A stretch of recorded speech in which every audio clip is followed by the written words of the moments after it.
अस्सलाम वालेकुम, मेरा नाम है चाहसे पाशमी और यह मर्सिडीज E250 कैब्रियोले 2010 मॉडल। ये गाड़ी लुक्स के लिहाज से बहुत ज़्यादा खूबसूरत है और ई क्लास आपने बहुत देखी होंगी, लेकिन कैब्रियोले वाली गाड़ियाँ इसमें बहुत ज़्यादा कम होती हैं। इसकी अपनी ही वाइब है और अब इसको जब टॉप डाउन करके चलाते हैं तो ये लिटरली एक बहुत आउट ऑफ द बॉक्स किस्म का एक्सपीरियंस देती है। और इसके अलावा ये गाड़ी है भी काफ़ी हेड टर्नर, हालांकि ये प्राइस के लिहाज से कोई बहुत ज़्यादा महंगी नहीं है भी पुराना मॉडल, बट स्टिल शेप ना होने की वजह से ये गाड़ी बहुत ज़्यादा अटेंशन ग्रैब करती है, स्पेशली पाकिस्तान में। फिर इसके अलावा ये गाड़ी क्योंकि मर्सिडीज है तो काफ़ी रिलायबल है, लग्जरी के लिहाज से भी डिसेंट है। ये सब मैं कवर करूंगा आगे जाके। फिलहाल अगर बात की जाए गाड़ी की प्राइस की तो ये इस्लामाबाद रजिस्टर्ड है, इसको सिंगल डिजिट नंबर लगा हुआ है, टोटल जेन्युइन है, PPF ही हुई है और इसकी डिमांड है 1,45,00,000। ये सेगमेंट मोटरस्पोर्ट के पास अवेलेबल है और अगर आपने इसके बारे में कोई इन्फॉर्मेशन लेनी है तो आप दिए गए नंबर पे कॉल कर सकते हैं या फिर आप सेगमेंट मोटरस्पोर्ट को विजिट कर सकते हैं, जो कि रावलपिंडी में DH2 के गेट के ऑपोजिट लोकेटेड है। हमारी एक और ब्रांच भी है रावलपिंडी मरी रोड पे। So overall, it's a good cabriolet car, and today I'm going to review it.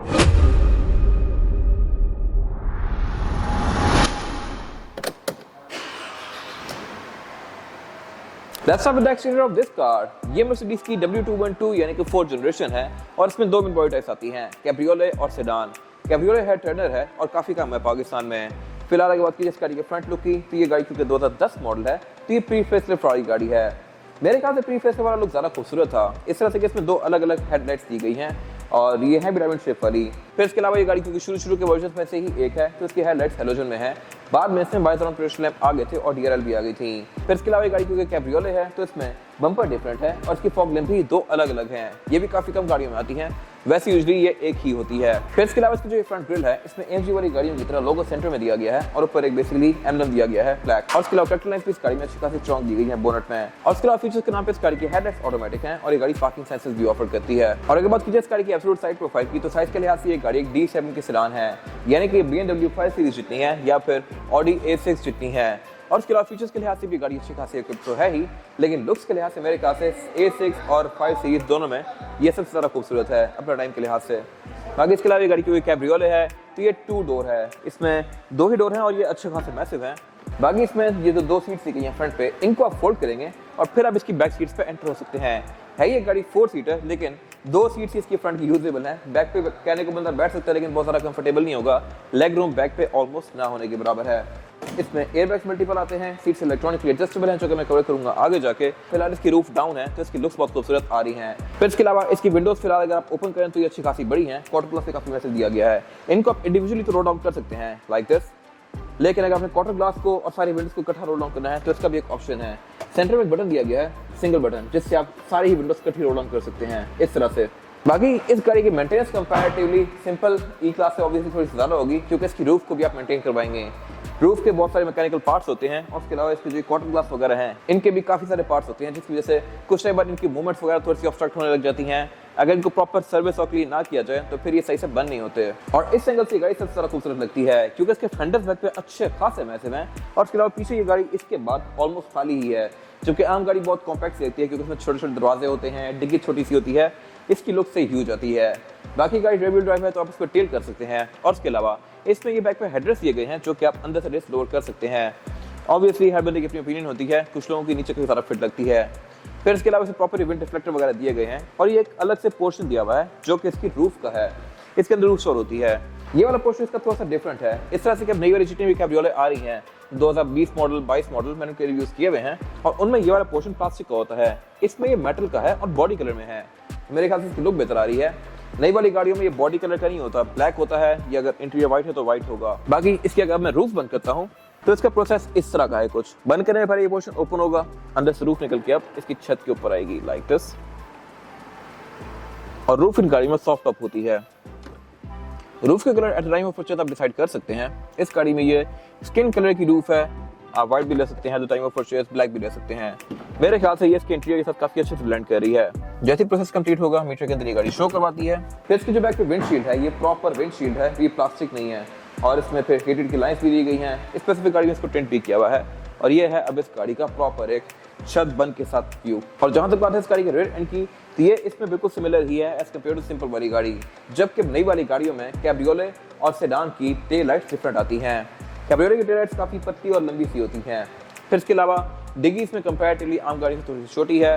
अगर मैं इसको अनलॉक करता हूँ तो इसकी डिग्गी का यूजेबल पोर्शन ये थोड़ा सा नीचे दिया गया है, बाकी ऊपर इसकी रूफ फोल्ड होने की जगह है। अब मैं इसको भी फोल्ड करके छोटा कर सकता हूँ और सामान सारा रख सकता हूँ, लेकिन जब आप इस वाले पोर्शन को फोल्ड कर देंगे तो इसकी छत पे फोल्ड नहीं होगी। अंदर से बैठ के बेशक बटन दबाते रहें, छत फंक्शन नहीं करेगी।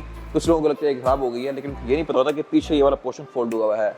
इसको ओपन करके आप इसके अंदर छत डाल सकते हैं। बाकी इसके अलावा ट्रंक कैपेसिटी इसकी साइज के लिहाज से देखा जाए तो मेरे ख्याल से कोई छोटी गाड़ी जो होती है हैचबैक उनके बराबर है। फिर इसके अलावा इसमें टूल किट वगैरह तो दी गई है, लेकिन इसमें स्पेयर टायर भी आता है। ये मेरे ख्याल से एक अच्छी चीज़ है। मोस्टली नई गाड़ियाँ स्पेयर टायर ऑफर नहीं कर रही, बट इसमें आ रहा है। एग्जॉस्ट इसमें बैक पे सिंगल ही है और इसके अलावा यहाँ कुछ खास है नहीं। और अब अगर बात की इस गाड़ी के इंटीरियर की, तो ऑब्वियसली इस गाड़ी की वाइब भी इसकी छत खोल के है। छत बंद के साथ ये गाड़ी थोड़ी सी घुटन घुटन वाली फीलिंग देती है, क्योंकि इसकी रूफ बैक से काफी नीचे नीचे होती है और बंद होती है। आगे तो खैर ये गाड़ी नॉर्मल ही है, लेकिन यहाँ पर लेग रूम वगैरह सिंपल गाड़ी से बहुत ज़्यादा स्पेशियस है, क्योंकि है तो ये गाड़ी साइज के लिहाज से उस जितनी ही, लेकिन फ्रंट दोनों सीट्स इसमें ज़्यादा खुली रखी गई हैं। बाकी इसके अलावा रूफ डाउन करके आपको सही साइडों से हवाएं आती हैं, और उस चीज़ को कंट्रोल करने के लिए भी इसमें बहुत सारे फीचर्स हैं। काफ़ी सारे विंड डिफ्लेक्टर दिए गए हैं, वो सब मैं कवर करूँगा आगे जाके।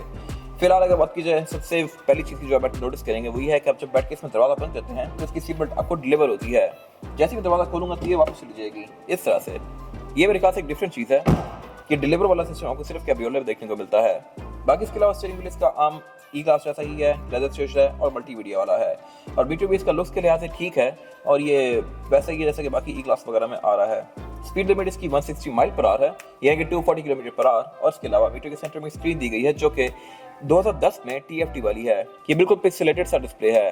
बाद वाले मॉडल में 2012-13 में ये स्क्रीन काफ़ी बेहतर हो गई थी, और इसका जो डिस्प्ले था वो भी नई वाली मर्सिडीज वगैरह जैसा हो गया था।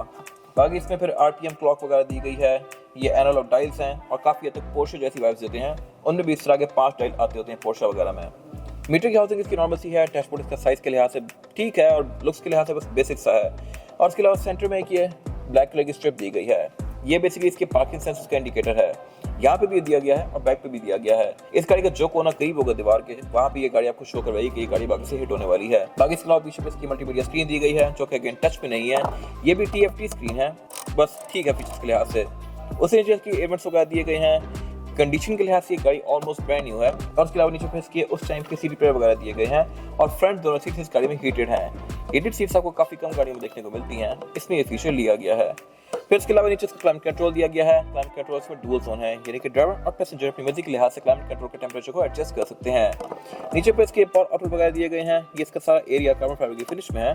और उसके अलावा इसमें जो गेयर सिलेक्शन है वो है P, R and D की, और D में करके आप इसको मैनुअली भी चला सकते हैं लाइक दिस। और से पीछे इसका ड्राइव मोड सेलेक्टर दिया गया है, जो कि है इको या फिर स्पोर्ट्स। पीछे पर एक स्क्रॉलर व्हील दिया गया है, जहाँ से आप इसकी स्क्रीन के पीछे नेविगेट कर सकते हैं लाइक दिस। और इसके अलावा फिर एक और यहाँ पे एरिया दिया गया है, जो कि सिंपल ई क्लास में तो पर्पसलेस होता है, यूजलेस होता है, बट इसका के केस में डिफरेंट है। इस तरह से कि इसके अंदर इसकी कन्वर्टेबल रूफ के कंट्रोल्स दिए गए हैं। रूफ को मैं इस तरह से बंद कर सकता हूँ यहाँ से। और इसके अलावा पीछे फिर एक और बटन दिया गया है, जैसे कि सारी की सारी विंडोज को मैं इकट्ठा रोल डाउन या रोल अप कर सकता हूँ लाइक दिस। ये बेसिकली इसका मास्टर स्विच है।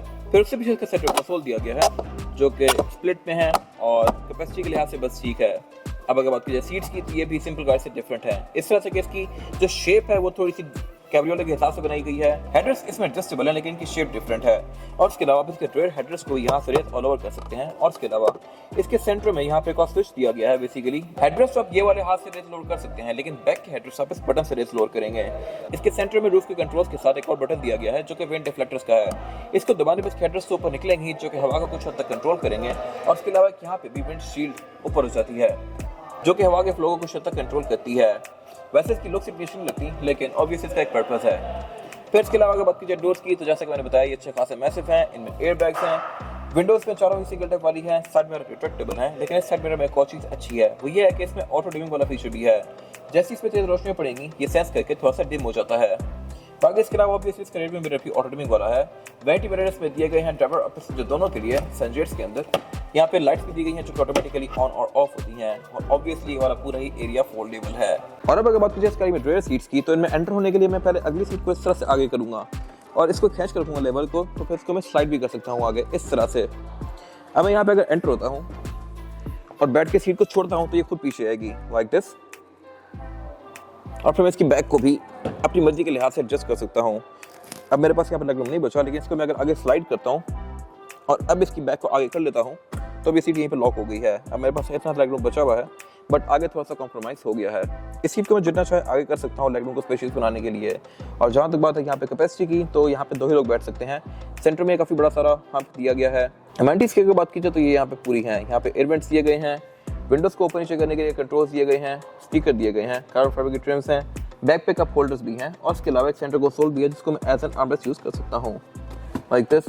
यहीं से मैं इसकी डिग्गी को भी एक्सेस कर सकता हूँ, इसको फोल्ड करके पूरे एरिया को। और बाकी यहाँ पे ये विंड शील्ड्स भी दी गई हैं, विंड रिफ्लेक्टर। सीट बेल्ट्स यहाँ पे आती हैं, आईएसओफिक्स के पोर्ट्स भी दिए गए हैं। एमेनिटीज़ पूरी हैं लेकिन स्पेस का थोड़ा सा इशू है, लेकिन ये इन हर गाड़ियों में होता है, ऐसे नहीं कि स्पेसिफिक गाड़ी का ही इशू है, कैब्रियोलेट्स होती ही ऐसी हैं। इसके बाद अगर बात कीजिए इस गाड़ी के इंजन की, तो इंजन ई क्लास बहुत सारे ऑफर करती है। 1600, 1800, 2000, 2500, 3000, इवन 6000 सीसी इंजन भी आता है इस बड़ी साइज में।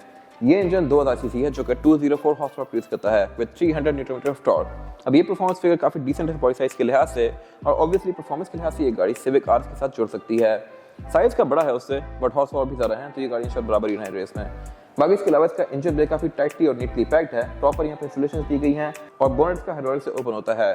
अब मर्सिडीज कंपैरेटिवली जर्मन गाड़ियों में सबसे ज्यादा अफोर्डेबल रहती है, इस तरह से कि इसके पार्ट्स भी आपको इजीली मिल जाते हैं और इसकी मेंटेनेंस का भी कोई खास इशू नहीं होता। अब बहुत सारी वर्कशॉप्स हैं जो कि इनका काम कर सकती हैं और ये इंजन फिर सी क्लास में भी आते हैं और इसके अलावा और भी काफी सारी गाड़ियों में आते हैं, तो इसके पार्ट सोर्स करना भी कोई खास इशू नहीं है।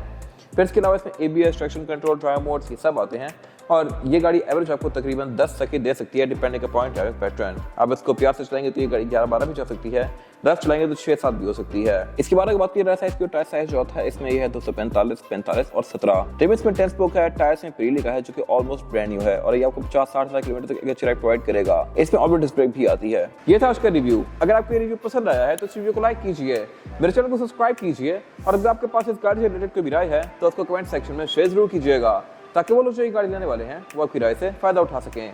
अपना ख्याल रखिएगा। Thank you.